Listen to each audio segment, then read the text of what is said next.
Steve here from Tech Toy Tinker and Retro Arena. I wanted to introduce you guys to the Ubuntu 22 build for the Aya Neo AM01.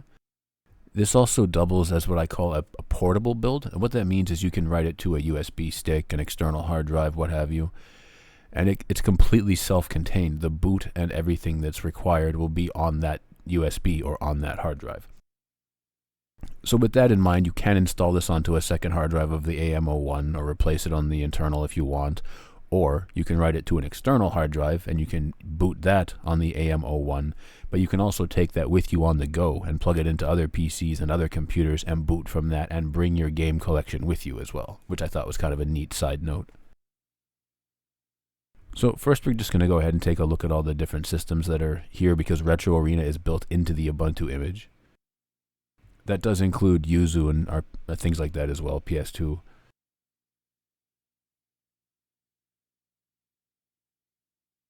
I'm not going to boot every single system because I don't want to make this video half an hour long, but I'll boot a few things like Dreamcast and things that are not harder to run, but things that people care about more or that are less common, you see, because like Nintendo and SNES is everywhere and anything can play it, right? So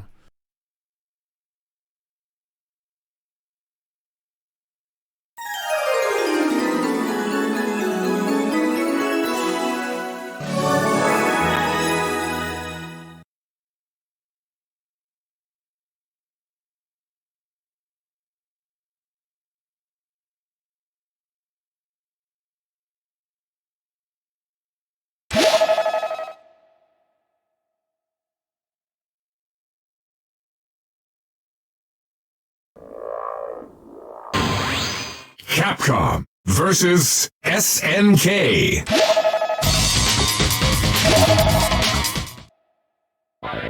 Which groove do you like? you get the idea.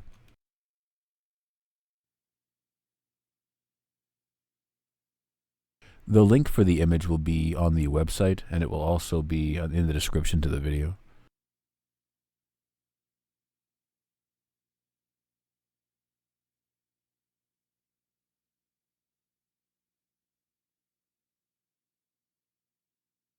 Looks like I forgot to put switch in here. Fortunately, I can fix that just by updating the ES systems config. It's not a hard thing to do.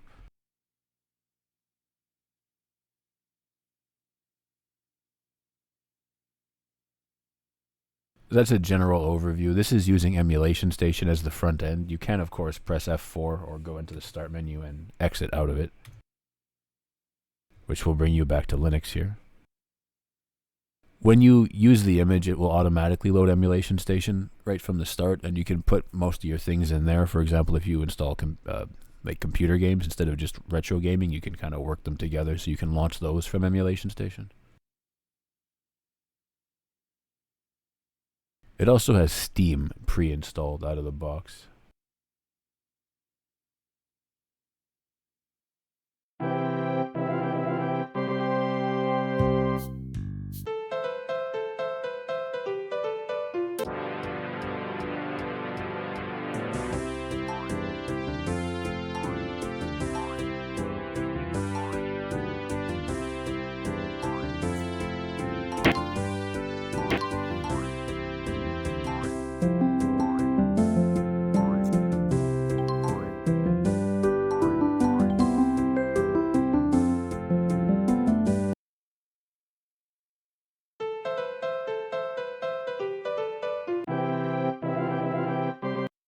I think it's very clear what game that's trying to be, but I still think the penguin is cute, so.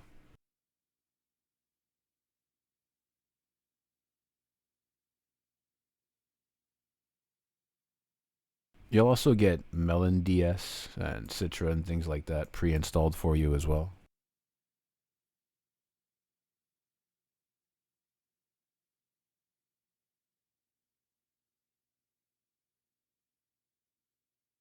It's also worth noting you can access your Windows drive, your solid state, from Linux. So if you have a bunch of games and crap already installed in the Windows side of things, you can actually just symbolically link the Windows drive folder where the games are into Linux, and it will use that instead. So you don't have to have duplicates of everything if you don't want to.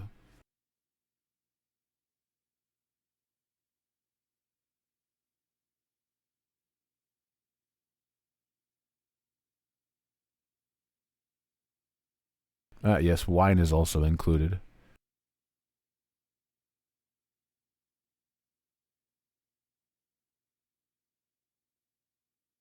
XEMU is an original Xbox emulator, and I have every intention of adding PS3 as well. You can also do that yourself just by downloading the app image of RPCS3, putting it in this emulators folder, in a folder named RPCS3, and then just give it permissions and you'll be able to run it.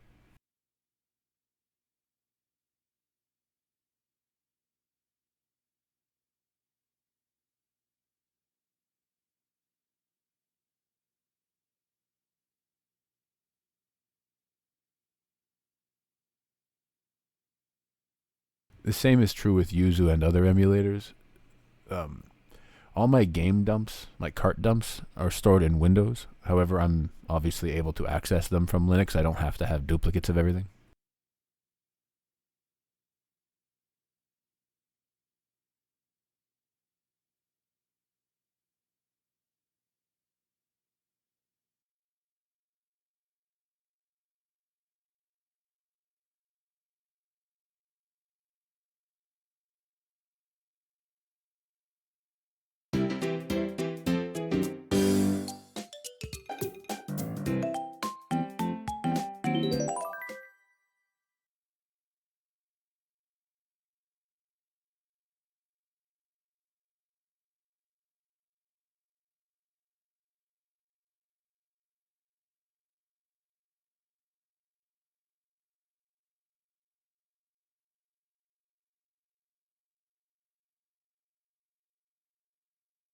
Did it actually lock up here?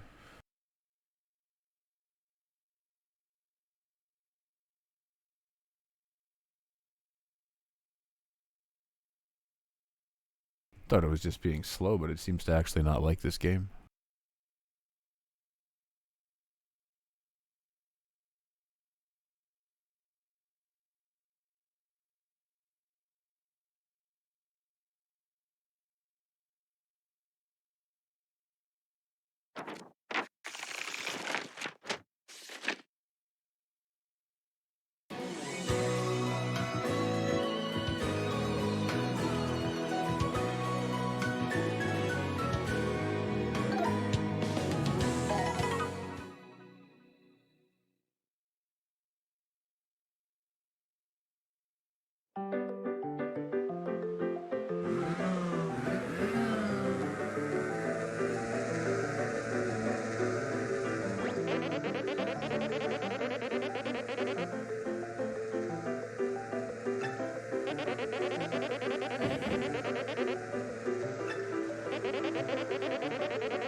That intro is way too long for me, but as you can see, it was working fine.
Crash Bandicoot.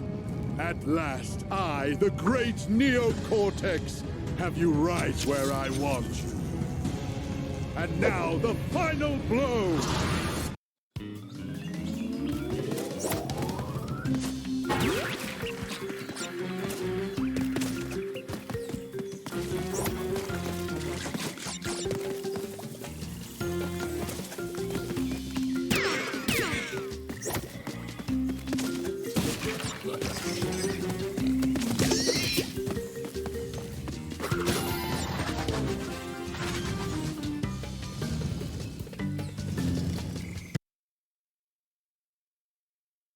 You get the idea there.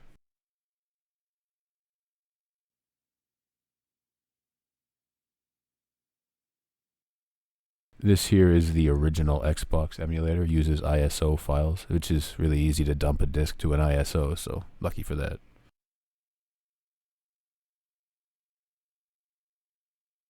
Bluetooth and Wi-Fi and all that other good stuff are tested and working as well.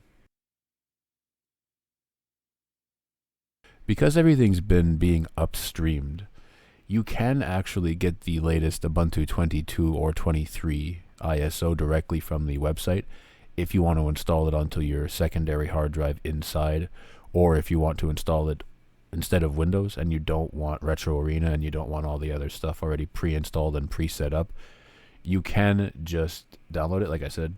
But if you want to be able to run it from the external drive or anything like that plugged into the USB, then you need to use the Retro Arena or Ubuntu 22 with Retro Arena image that I'm providing. The reason for this is because when you try to install it onto anything, even if you try to install the ISO onto a USB stick yourself, it's always going to put part of its boot information onto your main hard drive. So it'll put it onto your SSD in this case. So that stick won't work anywhere else. The only way that you can get it to do this is by writing it yourself or by booting up the ISO in a computer that literally has no hard drive and nothing but a USB stick and then installing it there.